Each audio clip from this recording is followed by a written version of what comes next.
नमस्कार।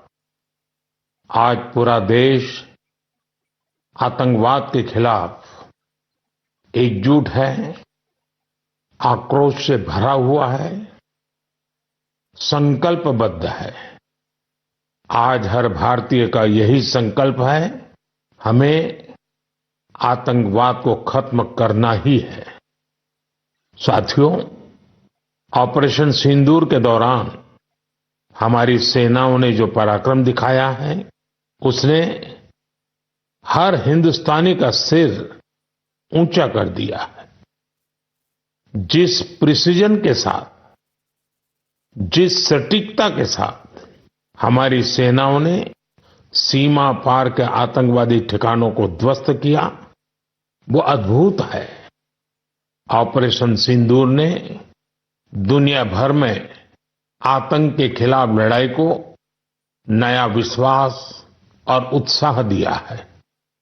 साथियों, ऑपरेशन सिंदूर सिर्फ एक सैन्य मिशन नहीं है, ये हमारे संकल्प, साहस और बदलते भारत की तस्वीर है।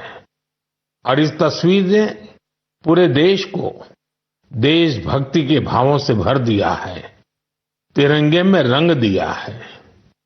आपने देखा होगा, देश के कई शहरों में, गांवों में, छोटे छोटे कस्बों में तिरंगा यात्राएं निकाली गई।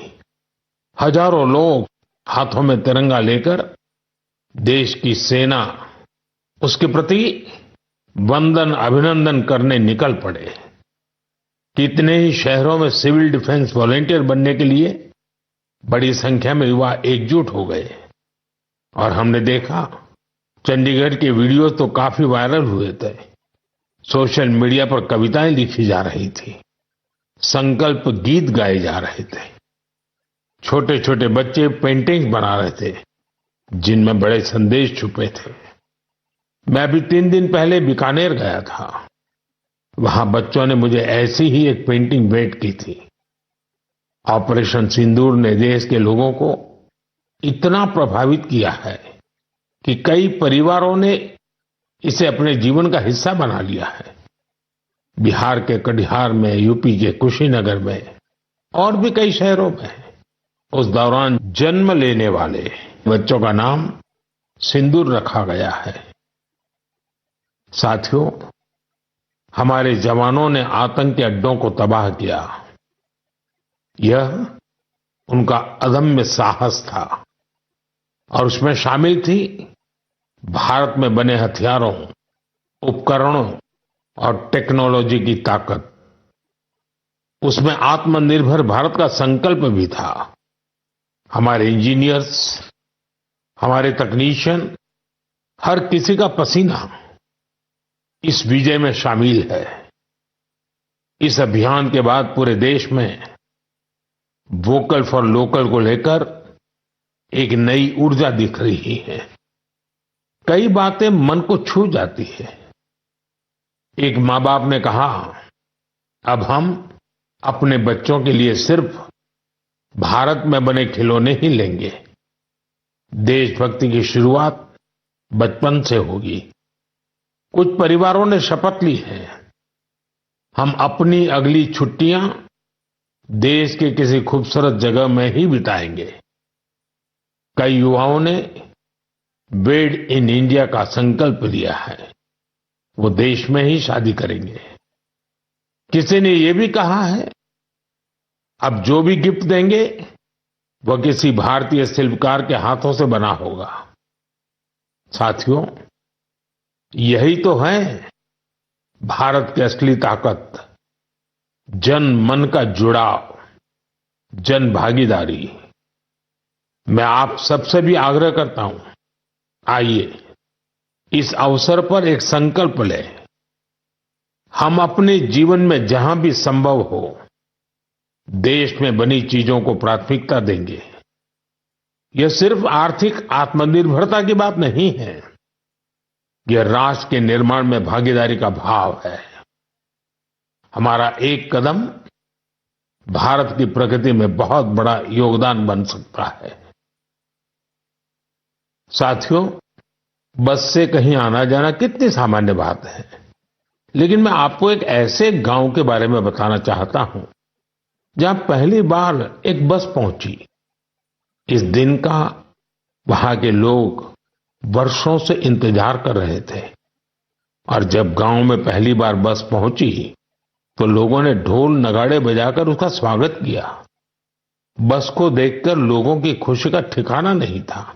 गांव में पक्की सड़क थी, लोगों को जरूरत थी, लेकिन पहले कभी यहां बस नहीं चल पाई थी। क्यों? क्योंकि ये गांव माओवादी हिंसा से प्रभावित था। यह जगह है महाराष्ट्र के गढ़चिरौली जिले में और इस गांव का नाम है काटेजरी। काटेजरी में आए इस परिवर्तन को आसपास के पूरे क्षेत्र में महसूस किया जा रहा है। अब यहां हालात तेजी से सामान्य हो रहे हैं। माओवाद के खिलाफ सामूहिक लड़ाई से अब ऐसे क्षेत्रों तक भी बुनियादी सुविधाएं पहुंचने लगी हैं। गांव के लोगों का कहना है कि बस के आने से उन लोगों का जीवन बहुत आसान हो जाएगा। साथियों, मन की बात में हम छत्तीसगढ़ में हुए बस्तर ओलंपिक और माओवाद प्रभावित क्षेत्रों में साइंस लैब पर चर्चा कर चुके हैं। यहां के बच्चों में साइंस का पैशन है, वो स्पोर्ट्स में भी कमाल कर रहे हैं।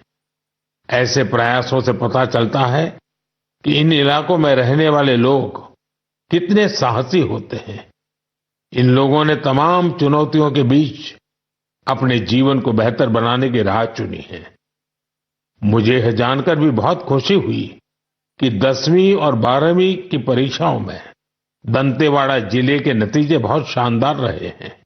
करीब 95% रिजल्ट के साथ ये जिला 10वीं के नतीजों में टॉप पर रहा। वहीं 12वीं की परीक्षा में इस जिले ने छत्तीसगढ़ में छठा स्थान हासिल किया। सोचिए, जिस दंतेवाड़ा में कभी माओवाद चरम पर था, वहां आज शिक्षा का परचम लहरा रहा है। ऐसे बदलाव हम सभी को गर्व से भर देते हैं। मेरे प्यारे देशवासियों, अब मैं लायंस, शेरों से जुड़ी एक बड़ी अच्छी खबर आपको बताना चाहता हूं। पिछले केवल 5 वर्षों में गुजरात के गीर में शेरों की आबादी 674 से बढ़कर 891 हो गई है। 674 से 891। लायन सेंसस के बाद सामने आई शेरों की ये संख्या बहुत उत्साहित करने वाली है। साथियों, आप में से बहुत से लोग यह जानना चाह रहे होंगे कि आखिर ये एनिमल सेंसस होती कैसे है। ये एक्सरसाइज बहुत ही चुनौतीपूर्ण है। आपको यह जानकर हैरानी होगी कि लायन सेंसस 11 जिलों में 35,000 वर्ग किलोमीटर के दायरे में की गई थी। सेंसस के लिए टीमों ने राउंड द क्लॉक यानी 2400 घंटे इन क्षेत्रों की निगरानी की। इस पूरे अभियान में वेरिफिकेशन और क्रॉस वेरिफिकेशन दोनों किए गए। इससे पूरी बारीकी से शेरों की गिनती का काम पूरा हो सका। साथियों, एशियाटिक लायन की आबादी में बढ़ोतरी ये दिखाती है कि जब समाज में ओनरशिप का भाव मजबूत होता है तो कैसे शानदार नतीजे आते हैं। कुछ दशक पहले गीर में हालात बहुत चैलेंजिंग थे, लेकिन वहां के लोगों ने मिलकर बदलाव लाने का बीड़ा उठाया। वहां लेटेस्ट टेक्नोलॉजी के साथ ही ग्लोबल बेस्ट प्रैक्टिसेस को भी अपनाया गया। इसी दौरान गुजरात ऐसा पहला राज्य बना जहां बड़े पैमाने पर फॉरेस्ट ऑफिसर के पद पर महिलाओं की तैनाती की गई। आज हम जो नतीजे देख रहे हैं उसमें इन सभी का योगदान है। वाइल्ड लाइफ प्रोटेक्शन के लिए हमें ऐसे ही हमेशा जागरूक और सतर्क रहना होगा।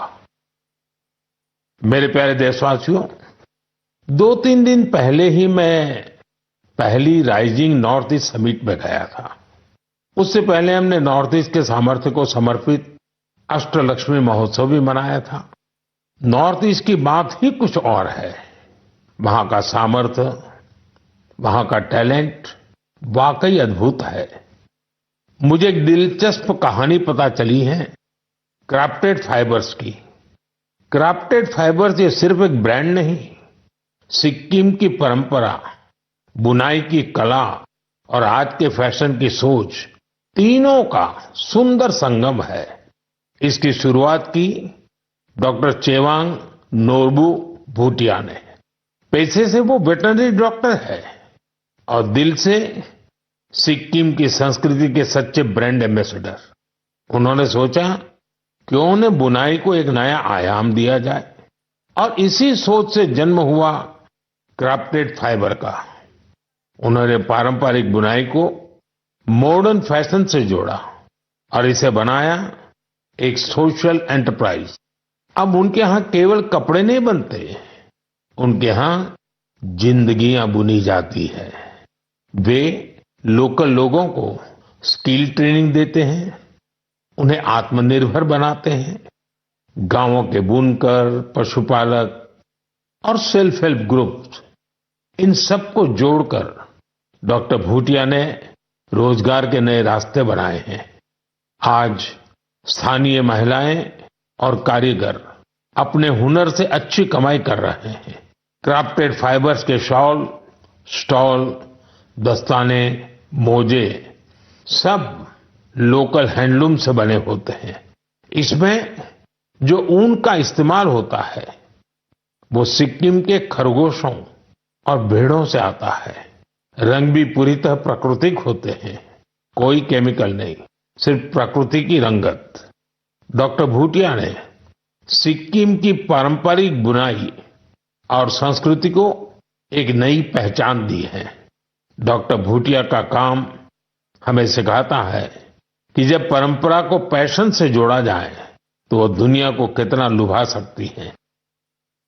मेरे प्यारे देशवासियों, आज मैं आपको एक ऐसे शानदार व्यक्ति के बारे में बताना चाहता हूं जो एक कलाकार भी हैं और जीती जागती प्रेरणा भी है।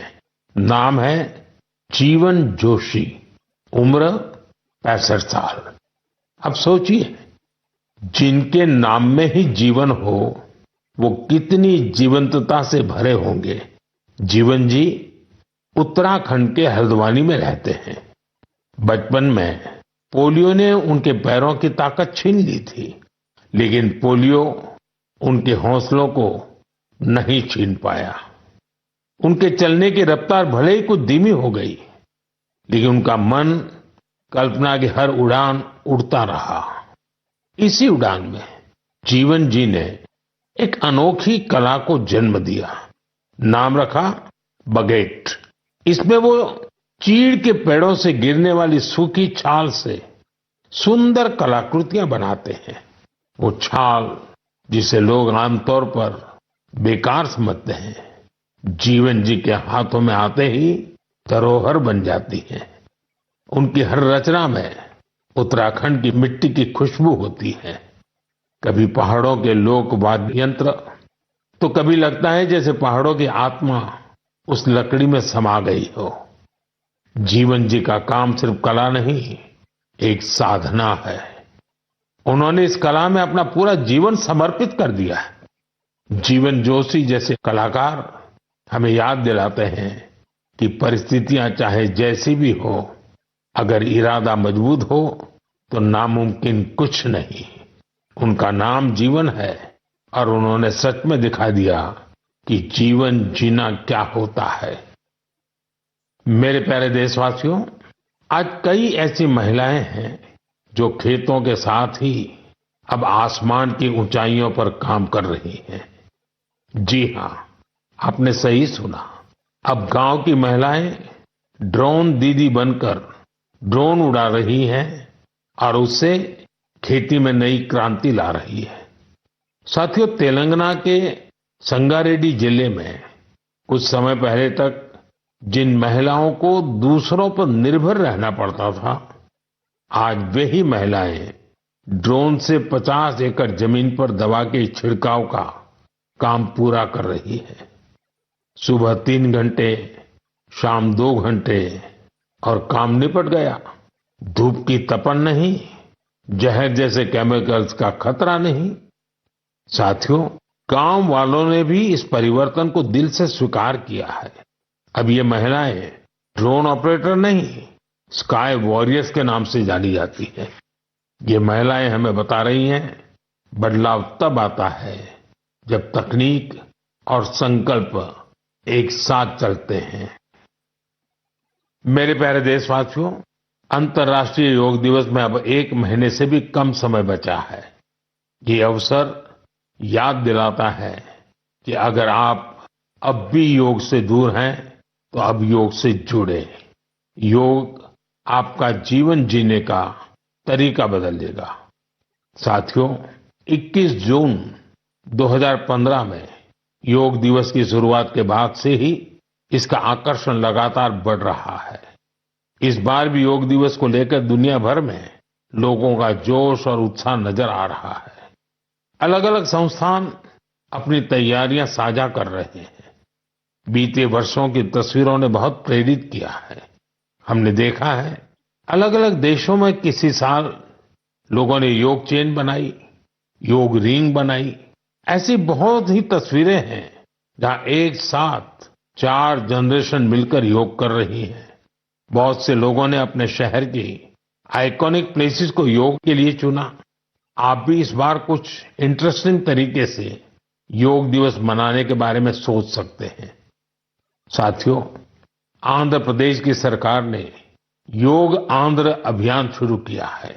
इसका उद्देश्य पूरे राज्य में योग संस्कृति को विकसित करना है।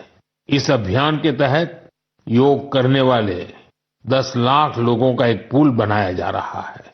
मुझे इस वर्ष विशाखापत्तनम में योग दिवस कार्यक्रम में शामिल होने का अवसर मिलेगा। मुझे जानकर अच्छा लगा कि इस बार भी हमारे युवा साथी देश की विरासत से जुड़ी आइकॉनिक प्लेसेस पर योग करने वाले हैं। कई युवाओं ने नए रिकॉर्ड बनाने और योग चेन का हिस्सा बनने का संकल्प लिया है। हमारे कॉर्पोरेट भी इसमें पीछे नहीं है। कुछ संस्थानों ने ऑफिस में ही योग अभ्यास के लिए अलग स्थान तय कर दिया है। कुछ स्टार्टअप्स ने अपने ऑफिस योग अवर्स तय कर दिए हैं। ऐसे भी लोग हैं जो गांवों में जाकर योग सिखाने की तैयारी कर रहे हैं। हेल्थ और फिटनेस को लेकर लोगों की ये जागरूकता मुझे बहुत आनंद देती है। साथियों, योग दिवस के साथ साथ आयुर्वेद के क्षेत्र में भी कुछ ऐसा हुआ है जिसके बारे में जानकर आपको बहुत खुशी होगी। कल ही यानी 24 मई को WHO के डायरेक्टर जनरल और मेरे मित्र तुलसी भाई की मौजूदगी में एक MOU साइन किया गया है। इस एग्रीमेंट के साथ ही international classification of health interventions के तहत एक डेडिकेटेड ट्रेडिशनल मेडिसिन मॉड्यूल पर काम शुरू हो गया है। इस पहल से आयुष को पूरी दुनिया में वैज्ञानिक तरीके से अधिक लोगों तक पहुंचाने में मदद मिलेगी। साथियों, आपने स्कूलों में ब्लैक बोर्ड तो देखा होगा, लेकिन अब कुछ स्कूलों में शुगर बोर्ड भी लगाया जा रहा है। ब्लैक बोर्ड नहीं, शुगर बोर्ड। CBSE की इस अनोखी पहल का उद्देश्य है बच्चों को उनके शुगर इंटेक के प्रति जागरूक करना। कितनी चीनी लेनी चाहिए और कितनी चीनी खाई जा रही है, ये जानकर बच्चे खुद से ही हेल्दी विकल्प चुनने लगे हैं। ये एक अनोखा प्रयास है और इसका असर भी बड़ा पॉजिटिव होगा। बचपन से ही स्वस्थ जीवन शैली की आदतें डालने में ये काफी मददगार साबित हो सकता है। कई अभिभावकों ने इसे सराहा है और मेरा मानना है ऐसी पहल दफ्तरों, कैंटीनों और संस्थानों में भी होनी चाहिए।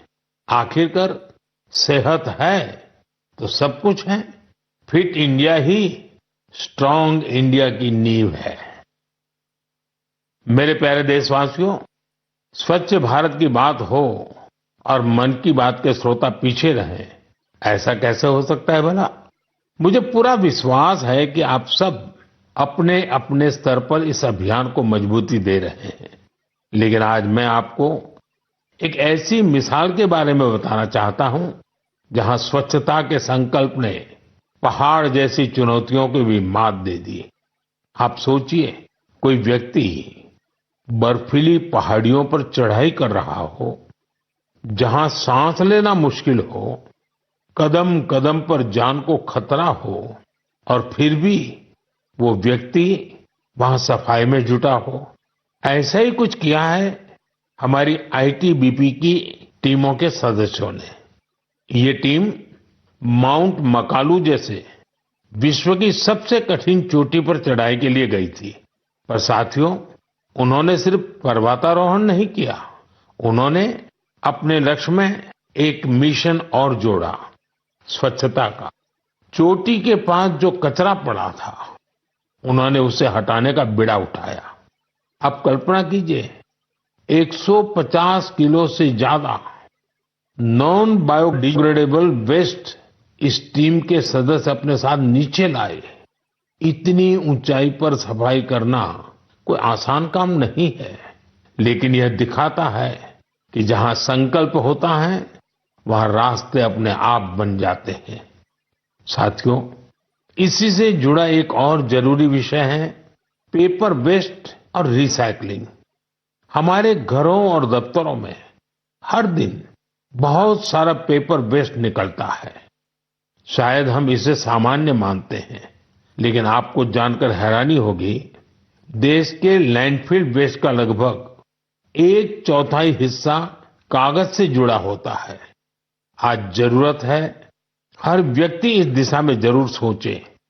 मुझे जानकर अच्छा लगा कि भारत के कई स्टार्टअप्स इस सेक्टर में शानदार काम कर रहे हैं। विशाखापत्तनम, गुरुग्राम ऐसे कई शहरों में कई स्टार्टअप पेपर रिसाइकलिंग के इनोवेटिव तरीके अपना रहे हैं। कोई रिसाइकल पेपर से पैकेजिंग बोर्ड बना रहा है, कोई डिजिटल तरीकों से न्यूज़पेपर रिसाइकलिंग को आसान बना रहा है। जालना जैसे शहरों में कुछ स्टार्टअप 100% रिसाइकल मटेरियल से पैकेजिंग रोल और पेपर कोर बना रहे हैं। आप ये भी जानकर प्रेरित होंगे, 1 टन कागज की रिसाइकलिंग से 17 पेड़ कटने से बचते हैं और हजारों लीटर पानी की बचत होती है। अब सोचिए, जब पर्वतारोही इतने कठिन हालत में कचरा वापस ला सकते हैं, तो हमें भी अपने घर या दफ्तर में पेपर को अलग करके रिसाइकलिंग में अपना योगदान जरूर देना चाहिए। जब देश का हर नागरिक ये सोचेगा कि देश के लिए मैं क्या बेहतर कर सकता हूं, तभी मिलकर हम बड़ा परिवर्तन ला सकते हैं। साथियों, बीते दिनों खेलो इंडिया गेम्स की बड़ी धूम रही। खेलो इंडिया के दौरान बिहार के 5 शहरों ने मेजबानी की थी। वहां अलग अलग कैटेगरी के मैच हुए थे। पूरे भारत से वहां पहुंचे एथलीट्स की संख्या 5,000 से भी ज्यादा थी। इन एथलीट्स ने बिहार की स्पोर्टिंग स्पिरिट की, बिहार के लोगों से मिली आत्मीयता की बड़ी तारीफ की है। साथियों, बिहार की धरती बहुत खास है। इस आयोजन में यहां कई यूनिक चीजें हुई हैं। खेलो इंडिया यूथ गेम्स का ये पहला आयोजन था जो ओलंपिक चैनल के जरिए दुनिया भर में पहुंचा। पूरे विश्व के लोगों ने हमारे युवा खिलाड़ियों की प्रतिभा को देखा और सराहा। मैं सभी पदक विजेताओं, विशेषकर टॉप के 3 विनर्स महाराष्ट्र, हरियाणा और राजस्थान को बधाई देता हूं। साथियों, इस बार खेलो इंडिया में कुल 26 रिकॉर्ड बने। वेट लिफ्टिंग स्पर्धाओं में महाराष्ट्र की अस्मिता धोने, ओडिशा के हर्षवर्धन साहू और उत्तर प्रदेश के तुषार चौधरी के शानदार प्रदर्शन ने सबका दिल जीत लिया। वहीं महाराष्ट्र के साईराज परदेशी ने तो 3 रिकॉर्ड बना डाले। एथलेटिक्स में उत्तर प्रदेश के कादिर खान और शेख जिशान और राजस्थान के हंसराज ने शानदार प्रदर्शन किया। इस बार बिहार ने भी 36 मेडल्स अपने नाम किए। साथियों, जो खेलता है वही खिलता है। यंग स्पोर्टिंग टैलेंट के लिए टूर्नामेंट बहुत मायने रखता है। इस तरह के आयोजन भारतीय खेलों के भविष्य को और संवारने वाले हैं। मेरे प्यारे देशवासियों, 20 मई को वर्ल्ड बी डे मनाया गया, यानी एक ऐसा दिन जो हमें याद दिलाता है कि शहद सिर्फ मिठास नहीं, बल्कि सेहत, स्वरोजगार और आत्मनिर्भरता की मिसाल भी है। पिछले 11 वर्षों में मधुमक्खी पालन में भारत में एक स्वीट रिवॉल्यूशन हुआ है। आज से 10-11 साल पहले भारत में शहद उत्पादन एक साल में करीब 70-75 हजार मैट्रिक टन होता था। आज ये बढ़कर करीब करीब 1.25 लाख मैट्रिक टन के आसपास हो गया है, यानी शहद उत्पादन में करीब 60% की बढ़ोतरी हुई है। हम हनी प्रोडक्शन और एक्सपोर्ट में दुनिया के अग्रणी देशों में आ चुके हैं। साथियों, इस पॉजिटिव इम्पैक्ट में राष्ट्रीय मधुमक्खी पालन और शहद मिशन की बड़ी भूमिका है। इसके तहत मधुमक्खी पालन से जुड़े हजारों किसानों को ट्रेनिंग दी गई, उपकरण दिए गए और बाजार तक उनकी सीधी पहुंच बनाई गई। साथियों, ये बदलाव सिर्फ आंकड़ों में नहीं दिखता, ये गांव की जमीन पर भी साफ नजर आता है। छत्तीसगढ़ के कोरिया जिले का एक उदाहरण है। यहाँ आदिवासी किसानों ने सोन हनी नाम से एक शुद्ध जैविक शहद ब्रांड बनाया है। आज वह शहद जैम समेत अनेक ऑनलाइन पोर्टल पर बिक रहा है, यानी गांव की मेहनत अब ग्लोबल हो रही है। इसी तरह उत्तर प्रदेश, गुजरात, जम्मू कश्मीर, पश्चिम बंगाल और अरुणाचल प्रदेश में हजारों महिलाएं और युवा अब हनी उद्यमी बन चुके हैं। साथियों, और अब शहद की केवल मात्रा नहीं, उसकी शुद्धता पर भी काम हो रहा है। कुछ स्टार्टअप अब एआई और डिजिटल टेक्नोलॉजी से शहद की गुणवत्ता को प्रमाणित कर रहे हैं। आप अगली बार जब भी शहद खरीदें तो इन हनी उद्यमियों द्वारा बनाए गए शहद को जरूर आजमाएं। कोशिश करें कि किसी लोकल किसान से, किसी महिला उद्यमी से भी शहद खरीदें, क्योंकि उस हर बूंद में स्वाद ही नहीं, भारत की मेहनत और उम्मीदें घुली होती हैं। शहद की ये मिठास आत्मनिर्भर भारत का स्वाद है। साथियों, जब हम शहद से जुड़े देशों के प्रयासों की बात कर रहे हैं, तो मैं आपको एक और पहल के बारे में बताना चाहता हूं। ये हमें याद दिलाती है कि हनी बीज की सुरक्षा सिर्फ पर्यावरण की नहीं, हमारी खेती और फ्यूचर जनरेशन की भी जिम्मेदारी है। ये उदाहरण है पुणे शहर का, जहां एक हाउसिंग सोसाइटी में मधुमक्खियों का एक छत्ता हटाया गया, शायद सुरक्षा के कारण या डर की वजह से। लेकिन इस घटना ने किसी को कुछ सोचने पर मजबूर कर दिया। अमित नाम के एक युवा ने तय किया कि बीज को हटाना नहीं, उन्हें बचाना चाहिए। उन्होंने खुद सीखा, मधुमक्खियों पर सर्च की और दूसरों को भी जोड़ना शुरू किया। धीरे धीरे उन्होंने एक टीम बनाई, जिसे उन्होंने नाम दिया बी फ्रेंड्स, यानी बी मित्र। अब ये बी फ्रेंड्स मधुमक्खियों के छत्तों को एक जगह से दूसरी जगह सुरक्षित तरीके से ट्रांसफर करते हैं, ताकि लोगों को खतरा न हो और हनी बीज भी जिंदा रहे। अमित जी के इस प्रयास का असर भी बड़ा शानदार हुआ है। हनी बीज की कॉलोनी बच रही है, हनी प्रोडक्शन बढ़ रहा है और सबसे जरूरी है, लोगों में अवेयरनेस भी बढ़ रही है। ये पहल हमें सिखाती है कि जब हम प्रकृति के साथ तालमेल में काम करते हैं तो उसका फायदा सबको मिलता है। मेरे प्यारे देशवासियों, मन की बात के इस एपिसोड में इस बार इतना ही। आप इसी तरह देश के लोगों की उपलब्धियों को, समाज के लिए उनके प्रयासों को मुझे भेजते रहिए। मन की बात के अगले एपिसोड में फिर मिलेंगे।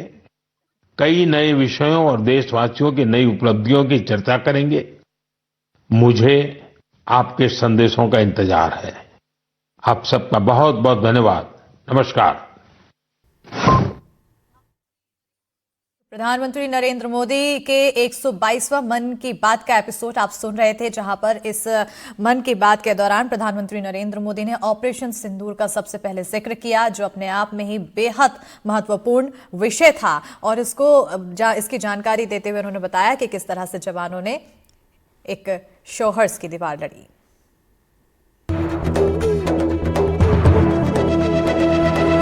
ये है NDTV और आप देख रहे हैं NDTV मध्य प्रदेश छत्तीसगढ़।